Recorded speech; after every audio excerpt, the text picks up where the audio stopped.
Assalamualaikum warahmatullahi wabarakatuh. Alhamdulillahirabbil alamin wa binasta'inu ala umuri dunya waddin. Wala haula wala quwwata illa billahil Allahumma iftah alaina futuhal arifin bi hikmatika wa anshur alaina rahmataka wa dzakkirna min nasina ya dzal jalali wal ikram. Bapak-bapak, ibu-ibu, anak-anak sekalian, kaum muslimin yang berbahagia, kita bersyukur pada Allah. Hari ini puasa kita sudah mendapatkan 23 ya. Karena itu betapa nikmatnya hasil puasa itu kita rasakan. Yang pertama-tama ternyata bahwa lapar itu menyehatkan. Saya teringat sekali ketika ada keluarga masuk rumah sakit, besoknya mau dioperasi, itu harus puasa lebih dahulu.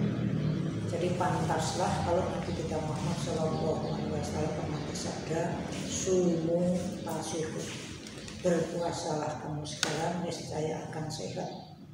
Ini kita rasakan akhir-akhir Ramadan yang tinggal beberapa hari ini. Kita akan mendapatkan keistimewaan yang dijanjikan oleh Nabi kita Muhammad SAW bahwa 10 hari akhir Ramadan itu nanti Allah akan berikan imbalan dibebaskannya manusia yang betul-betul puasanya baik, sholatnya dijalankan, zakatnya dibayar, kemudian sedekahnya diperbanyak, istighfarnya juga demikian. Itu akan dibebaskan dari jilatan api neraka. Sebab itu para saudara-saudaraku sekalian kaum muslimin, pada akhir Ramadan ini kita sekarang betul-betul menikmati betapa rasanya kalau orang itu sudah membersihkan pikirannya, mensucikan hatinya, disertai dengan puasa yang baik dan benar. Bahwa puasa ini ternyata waktunya paling panjang dibandingkan dengan ibadah-ibadah yang lain. Coba kita hitung, sholat kita itu paling-paling lama persiapan sampai selesai itu setengah jam. Sehari semalam berarti 2,5 jam itu sholat. Nah kalau kita itu berpuasa min tulu'il fajri ila ghurubi syamsi itu setidaknya adalah 13 jam dalam sehari. Dan kemudian malamnya bukan berarti kita bebas begitu saja, karena dijelaskan oleh Nabi kita Muhammad SAW, Syahrul Ramadan syahrun kataballahu siyamahu wa sanantu lakum qiyamahu faman shamahu wa qamahu wa faslakan murajamin dunubi kayamin waladatu ummuhu. Bahwa puasa itu Allah mewajib, bulan Ramadan itu Allah mewajibkan untuk mempuasakannya. Dan pada malam harinya Rasulullah menghendaki supaya kita menggiatkan ibadahnya dan sebagainya dan sebagainya dan sebagainya. Jadi kapan kita tidak puasa? Sebenarnya 24 jam penuh kita itu berpuasa, sehingga itu orang yang tidur saja itu sudah dinilai suatu ibadah. Karena itu marilah kita semuanya menyempurnakan puasa kita ini dengan amalan-amalan apa? Karena Ramadan ibadatnya tanah subur. Berarti biji-biji apa yang harus kita tanamkan? Biji sholat, apakah kita sudah betul sholatnya? Coba kita koreksi diri. Bacaan Al-Fatihah itu kan wajib. Itu ada berapa tasdidnya, mulai dari Bismillahirrahmanirrahim sampai waladhdallin.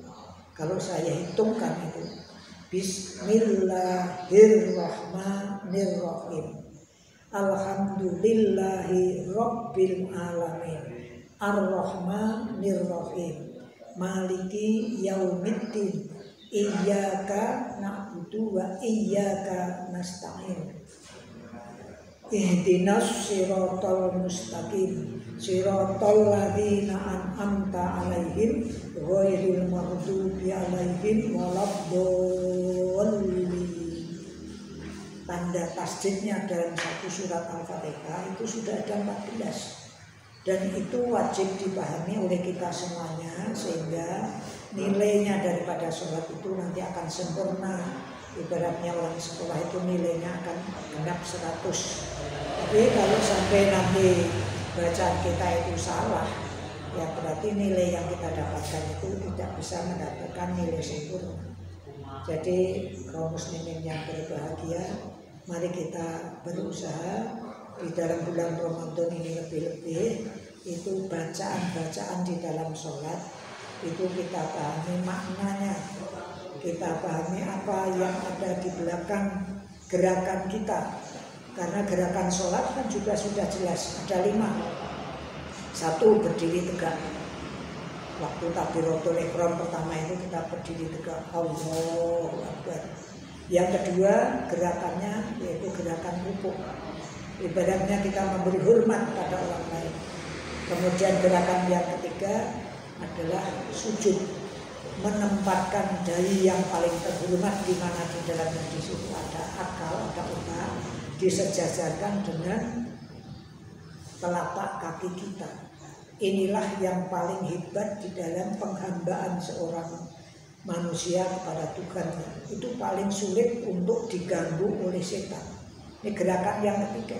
Karena itu inna mimma yurisul khusyu'a min itolihir ruku'i wasujud, yang bisa membantu kekhusyukan seorang hamba, gerakannya itu ialah pada waktu kita mengucapkan bacaan rukuk dan sujud.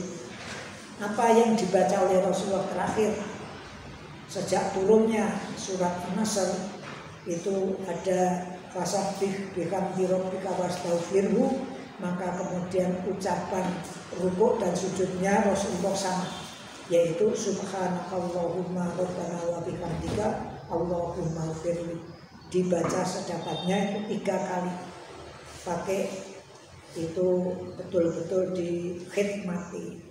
Itu gerakan yang ketiga. Kemudian gerakan yang keempat yaitu kita itu menengok ke kanan dan ke kiri. Salam, assalamualaikum warahmatullahi wabarakatuh. Assalamualaikum warahmatullahi wabarakatuh. Ini pertanda bahwa kita kalau sudah menghadap kepada Allah itu jangan lupa pada kawan, kepada atasan, kepada yang lebih tua, kepada tetangga, kepada saudaranya yang barangkali di situ nasib sosial ekonominya masih lebih jelek. Jangan-jangan mereka tidak bisa makan sehari itu 3 kali. Untung kita sudah ikut merasakan rasanya orang makan sehari semalam itu 2 kali, yaitu pada waktu sahur yang dihukumi wajib, yang dihukumi sunnah, dan berbuka puasa yang dihukumi wajib asalkan itu tepat waktu. Jadi itulah kaum muslimin yang berbahagia, kita rasanya berpuasa ini betul-betul mendapatkan posisi kita itu pada posisi seorang hamba yang sebenar-benarnya. Bagaimana caranya? Yang pertama, kita berusaha untuk menjadi umat yang segar. Keluarga kita, keluarga yang segar. Segar fisiknya, segar ekonominya, segar rohaninya. Kemudian yang kedua, kita berusaha untuk menjadi hamba yang pintar. Pintar di dalam arti mencari ilmu untuk kepentingan akhiratnya. Man aradal akhirata fa'alaihi bil ilmi. Barang siapa ingin bahagia akhiratnya harus dia punya ilmunya. Wa man aradal dunya fa'alaihi bil ilmi. Barang siapa ingin bahagia dunianya harus punya ilmunya. Wa man aradahuma fa'alaihi bil ilmi. Wa man aradahuma fa'alaihi bil ilmi. Barang siapa ingin bahagia dunia dan akhiratnya, maka kedua-duanya ilmu itu harus dimiliki. Jadi ini yang kedua. Kemudian yang ketiga adalah bahwa kita semuanya ini itu harus bisa membersihkan dirinya. Alhamdulillah kita ini sudah berusaha menyadarkan diri kita. Ternyata kita ini orang yang terlalu banyak salah dan dosanya. Insya Allah dengan puasa ini, dengan istighfar yang selalu kita jadikan suatu kebiasaan hidup, itu akan dijamin oleh Allah dan Nabi-Nya. Man laziman istighfar ja'alallahu lahu min kulli hammin farajan wa min kulli dhikin makhrajan wa razaqahu min haitsu la yahtasib. Barang siapa yang membiasakan dalam keadaan apapun dengan istighfarnya, maka hati ketika sedih akan digantinya dengan hati yang senang, yang bahagia. Dan kesulitan di dalam hidupnya akan ditunjukkan way out-nya, jalan keluarnya. Dan Allah akan menjadikan, akan diberikan rezeki yang tidak pernah disangka-sangka. Mudah-mudahan ada manfaatnya. Billahi taufiq wal hidayah. Wassalamualaikum warahmatullahi wabarakatuh.